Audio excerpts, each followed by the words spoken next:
Grown Man Sessions. I'm your host, Timothy Rhyme, and it's about to get real. Today, we're going to be talking with a gentleman by the name of Gnome, Nomad.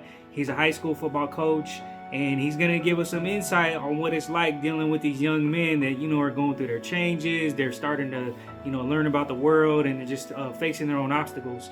I think it's really important that us as men, we talk, about these things to each other, like show that we could be vulnerable, show that we have mental health problems, show that, we're willing to discuss things that don't necessarily get talked about, because I think it's important that we show the next generation what that looks like so they don't get stuck in this unhealthy way of being a man.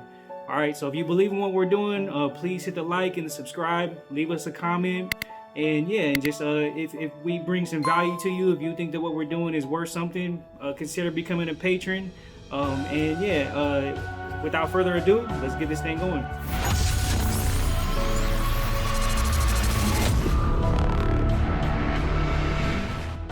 All right, guys. So I'm the kind of person that I firmly believe that you gotta be your own coach.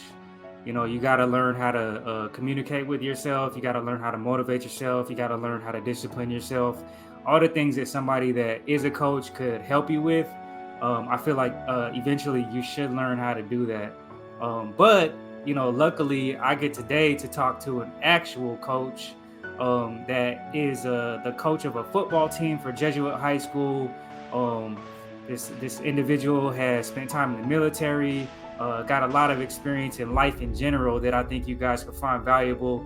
And so without further ado, let me welcome my guest today. My guest today, his name is Gnome. I know him from the hip hop world as Gnome Nomad, man. So, I'm going to allow him to introduce himself a little bit as well. But Gnome, thank you for coming on the show, bro. I appreciate you making the time. Oh, man, thanks for having me. Yes, sir. I was born in Providence, in Rhode Island, but I was raised here. I've been here all my life. Oh, wow. Okay. Because my father was in the military too. So, okay. It's kind of like one of those stories. That's kind of how they met. My mother's from San Francisco. I graduated from Valley in '98. I was mainly like a baseball player. I played basketball a few years. I was pretty much all around athlete, ran track. Played hoop a few years. Once I stopped growing, I stopped playing hoop. But baseball and stuff like that, that was kind of like what got me like my whole scholarship and stuff like that. Then I played overseas for a while too, on soccer, Japan for like on a baseball team. Yeah. Oh, that's dope. Yeah, for like a year. It was briefly lived. I went through a lot of different stuff. I went through like the injuries and stuff like that. It didn't really work out for me. Yeah. I mean, I don't really like talking about it too much. It's kind of like a bittersweet, experience. But I can imagine. It's crazy though how I ended up coaching and stuff. I waited for so long. My wife was like, "When you're gonna start doing it, you might as well start doing it now." And I think once I had my daughter, that's what really made me want to just go ahead and do it, and get out there and start, trying to coach and get familiar with it. And because, of course, I would like to coach her, a few years before I release her and let her go off into the world and, teach her all that I know. Exactly, man. I started this whole session by just kind of telling the audience that, in my opinion, I feel like you got to learn how to coach yourself, man. You got to learn how to, discipline yourself, motivate yourself, inspire yourself. But what value do you find, man? Because like I know from my own personal experiences, like I used to love the coaches that I had when I played sports. You know what I mean? Like sometimes I would play sports just because I knew who the coach was. You know what I mean? Just because I knew like they would be able to motivate me and give me that inspiration. Like I even played volleyball because in elementary school because of the coach. Like I was like, whatever. Right. He said, Tim, you could do it. I'm gonna do it. Yeah. So I'm curious, man. Like as somebody that is actually doing it and going through the motions, man. Like let's talk to me about that experience, man. Like what it's like to be on that side of the fence. It's different. It's not the same. You have to, first and foremost, you gotta have that mentality of it's not about you anymore. It's not really about what you've done. Of course, it helps and it cushions the blows a little bit and stuff like that. But, Hmm. and it makes the people that you're working with, they feel a little more confident in you because, oh, okay, they have a background, they have experience. But I feel like the society we're living in today, a lot of the really great coaches have never even played the sport, and it's actually it's a gift, and it's a gift within itself to me, Yeah. because it's like one of those things where um they have they don't come in there with that ego, you know athletes, we all have that sort of, hey, especially if you're a Yeah. competitive athlete, you got that's something about you, it's like, oh well, and then I did this, I did that, but you could have been the greatest athlete in the world, and hey, if you can't reach these kids and they don't trust you, they're never going to respect you, and you're not going to be successful. That's what I'm learning, like being like a young coach, like just getting out there and stuff like that. And you talk to a lot of guys that's been in the game for a long time, and they'll tell you the same thing. It's like, if you can't you can't run a program if you successfully if you can't reach the kids. You have to be able to reach the students. Like you said, like, hey, coaches play a big impact on our lives. Not only just as an athlete and playing sports while you're there at the time, but later on in life too. We all Oh remember. yeah. We've all had. If you're an athlete, we've all had that coach or a few coaches that we remember still to this day. And it's like, because they made a big impact on your life, and you took those values and those life lessons that he taught you, and they kind of carried with you. They followed you through life. And Yeah, that's I like, had I had a coach when I was maybe like sixth, seventh grade that I wasn't very good at basketball, but mm, I remember he never gave up on me and he always believed in me. And however hard I got on myself, he would always be like, Tim, like you got the form. Like he would always find a way to like, magnify the thing that I was doing right as opposed to like not making the shot. You know what I mean? right, And the fact that he drilled that in me so much, man, like it just forced me to just work on, the technique and the motions and like the actual, the form, to be able to get better at that. And eventually I did. And I'll never forget that. You know what I mean?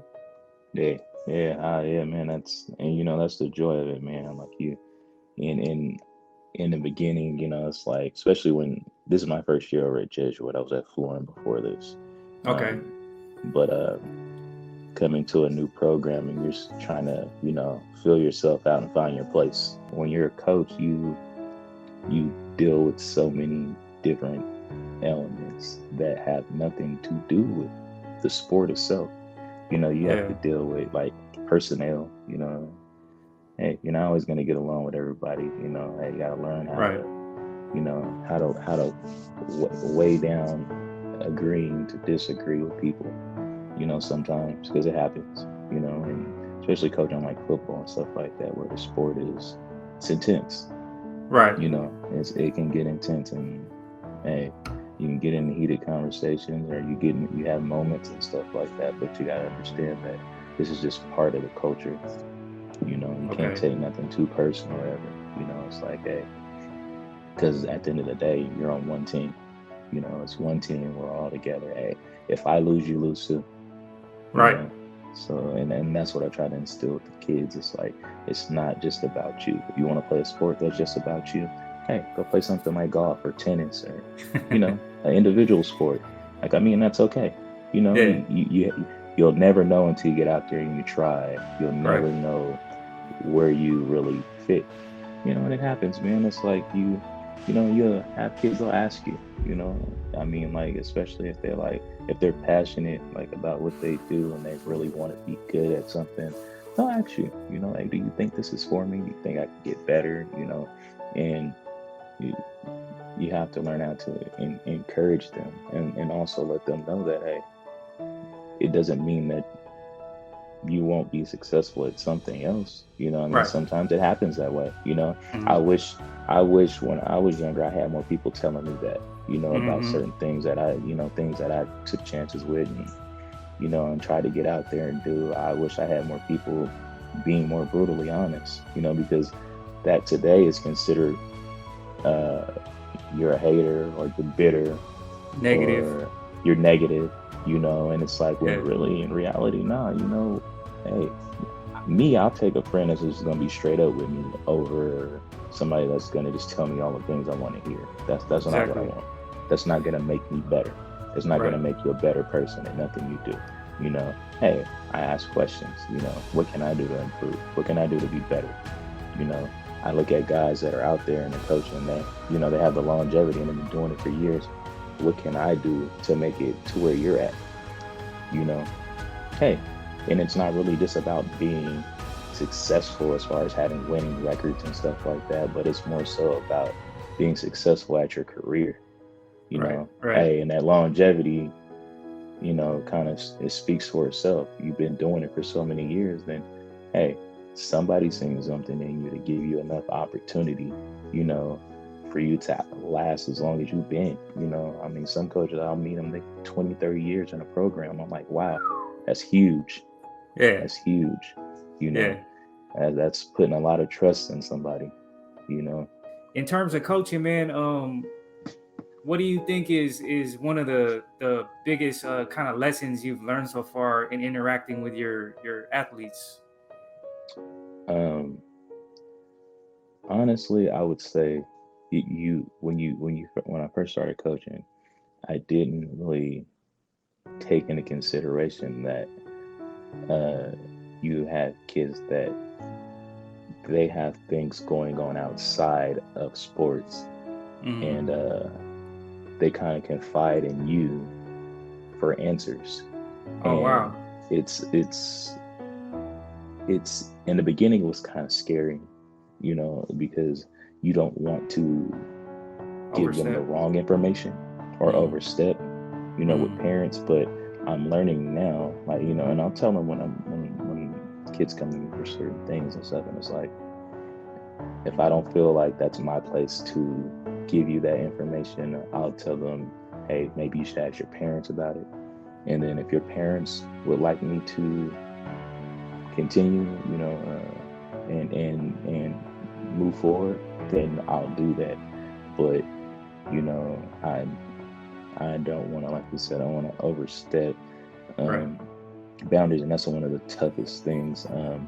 But then too, on another hand, it's interesting that a lot of parents will come to you and ask you to speak and talk to their children. Like, I don't know what's going on with them. Something's wrong with them today, or he's been like this for a few weeks, and they talk. They respect you a lot, and they talk about you a lot. Maybe you can reach him, Oh you wow. know. And that's like, well, That's a beautiful that's thing, bro. that. Yeah, yeah, it is. But at the same time, it's also a scary thing, because what Yeah. happens when you reach them and the results aren't what they expected, or what they wanted? I see what you're Now, are saying. you at fault for it? Right. Now, is that your fault, or or do they accept that, hey, this is just what it was gonna be regardless? Right. It's almost like it's a Slippery it's a slope gray kind area. of Yeah, it's game. a Yeah. slippery slope. Yeah, it's so it's, I mean, but other than that, I mean, it's a gift and a curse. Yeah. you know.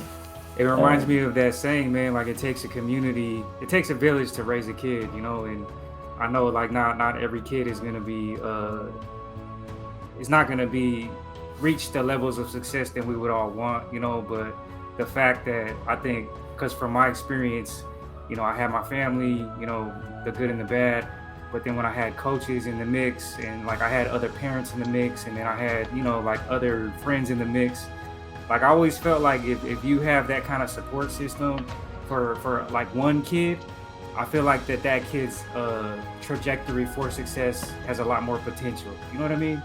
So yeah, like in my eyes, man, like you're adding to that trajectory by being that additional voice and that additional resource and that additional piece of support. You know what I mean? yeah. So I give you your flowers, bro. Like that's not an easy thing to do, and I can understand why it would kind of, have you feel a little bit uneasy about being involved in that kind of personal situation. But, dude, I It's a mean lot. that's It's a lot more common, like, nowadays. I feel like some yeah, of the stuff these kids go through, and I'm like, man, I, I'm like, was it like that when we were kids? I don't think so. And you know, the big difference is the internet. Oh Like yeah. everybody, you know, all these kids, that's just they live in it. It's kind of scary, man, because I feel like with access to so much information and then the ability to have so many opinions, it's drowning out like what is important, and it's drowning out what is real and what's true, you know? Yeah, we could use, you know, there are a lot of goods, and you know, there's a lot of good things and a lot of positives, and it's not necessarily just the kids' fault. It starts Right. at home. It It does. starts at home. You Oh know, yeah. so if you allow your kids the freedom to do these things and have access to these things, and they don't respect them first, then this is what you get, Right. Right. you know. And you can't fault anybody and point fingers at anybody but yourself, because this is what you set them up for. You know, Yeah. the easiest way to not get caught up in that world, in that whirlpool, is to not do it. Right. You know, and I have started noticing, like, the older I get, the less I choose. I don't really sit on the internet like that no more. You know, I Yeah. don't really have time. I occupy my time with other things, like spending time with my daughter, and you know, then coaching, and you know, I spend most of my life. That's pretty much in family. You know, that's pretty much Yeah. the gist of my life. Started getting into meditation and stuff like that, and That's dope. you know, a lot of things that you know I didn't normally do. You know, and it helped. You know, it helped a lot. Well, that's I Um, think that's a dope concept for us to kind of like end on, man, and it's self care. You know, like taking care of yourself and making sure that, you know, like you're aware of, like, you know, your, you know, the things that are draining you of your energy and the things that can replenish that energy. You know what I mean? And mhm. so let me ask you, man. I asked this of all my guests, man, and I love hearing the responses because everybody has their own experiences, so the answer is always different. But what do you think is one of the most important lessons you've learned throughout your life so far? You can't lay down, man. You can't give up. You gotta keep moving. You know, nobody said that this was gonna be easy or anything was destined to be. You know, but you got to be honest with yourself too. You got to be honest with who you are. You know, and if you want something that bad, then and you don't have it, you didn't do enough. You know, like, yeah, you didn't do what was necessary. You might think you did in your head, and then you got all these minions and people running around you that are just telling you what you want to hear, that don't realize that this is really hindering you to reaching, you know, as far as reaching your goals, because they're not being honest with you. They're just telling you things that they feel you want to hear, and that doesn't help. That's back to what I was saying earlier. That doesn't help you. That doesn't help me tell me what I want to hear. Tell me what I need to hear, so I can fix, so I can make the corrections and adjustments to help me get to where it is I'm trying to get to. Yeah, You know, because if not, then you'll never get there. You know, but at the same time, you have to be honest with yourself and know where it is you want to go. Have some kind of direction. Have a backup plan. People say they want to live forever, but you got to remember, the longer you live, the more you're going to live to see people die. dude, I You know, swear, man. Like I've seen more friends and family die over the past 2 or 3 years, and maybe like my entire life, man. And it's done a number on me. Like I've had to really invest time into like taking care of myself, like my spirit and my mind, man. Because the first, you know, couple, I'm like, oh man, that sucks. But as it just kept happening and kept happening, man, like it's like it takes a toll on you. And you know, to not become negative and not become spiteful and not become bitter, man. Like I just been trying to make it a point to really just take that journey inward and really try to make sure right? I'm like not sulking on things too much. You know what I mean? And just trying, like how you said, man, like, Hmm. you know, being around people that love me, being around, you know, spending time with my kids and stuff that fulfill me. You know, so And on that note, it's crazy how many people are taking their own lives now, like yes, suicide. Like yes, it's a lot of people it's a lot of unhappy people in the world right now. yeah, You know, and you know, it's they don't know how to cope. A lot of us, we were trained to tough it out. we're men, we got to be tough. We're Yeah, men, we got to be tough. No, we ain't gonna say nothing. No, no, I'm good, I'm fine. we're supposed to always be fine, and that's not cool. Mm-mm. You know, I mean, hey, we expect women to, they carry their emotions on their shoulders. Like, they gonna let you know when they ain't feeling a certain type of way. But men, we always have to be tough. Mm-hmm. We're not supposed to break, like we're always supposed to have it all figured out when it comes to that, have it together, but then when shit comes crashing down, who's there for you? Exactly. Who's there to pick you up? Oh man. That right there, Gnome, is the like pretty much the whole guiding principle behind this platform, Grown Man Sessions, man, is I'm trying to create space where other dudes like yourself, man, that are kind of like have that awareness, are willing to like express that, so that maybe like the younger generation will hear it and not feel like they gotta just like, be all together and all tough all the time, man, because I know that can do damage, man. Like that can damage. That ain't real. That's not real. No, it's not. Hey. And we wait until it's too late.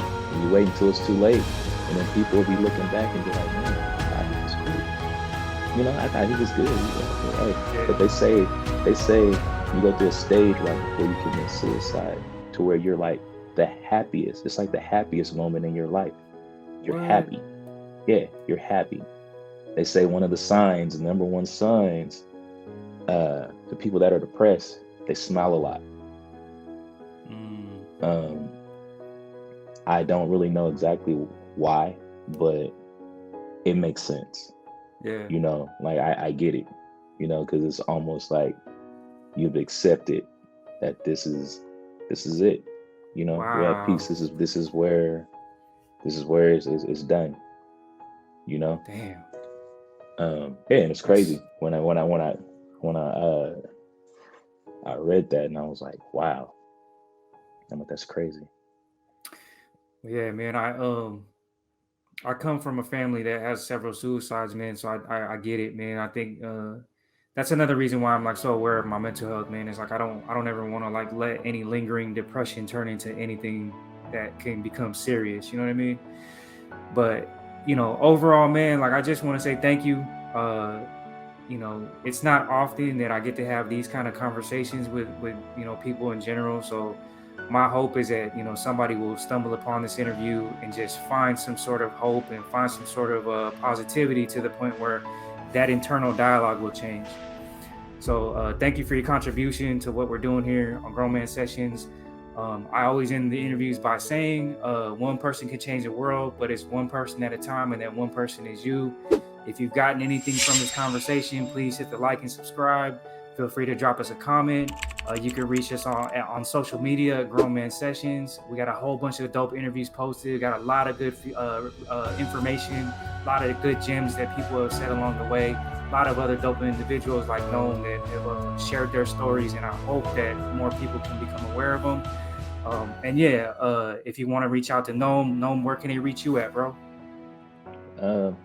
You can tap into my pretty much anywhere, man. You got me on Facebook. I'm on Facebook. It's everything's Nomad. So you can just look up. You could post a link in there, doing whatever. Yeah. You can always email me. My email is always open. ajdelgnome@gmail.com. Cool. And then if you have me, or if you follow me already, or if you don't, you can shoot me a follow. If you have kids that are student athletes, stuff like that, I have a coaching page on IG. It's Coach AJ _Hogan 80. You can follow me on IG, and then like I said, on Facebook, you can send me a DM too. I have people message me all the time. Like, so if you got questions about certain things, like if I can't assist you, then I know people that can. Yeah. I'm gonna post all your links in the description, bro. So they won't have to search for anything. Just go to the description, and then we'll be able to get you guys in touch if you guys want to reach out. Thank you again, Gnome. I really do appreciate it, man. This has been a really dope conversation. And until next time, everybody, thank you for tuning in, and we'll see you guys next time on another Grown Man Session. Peace out.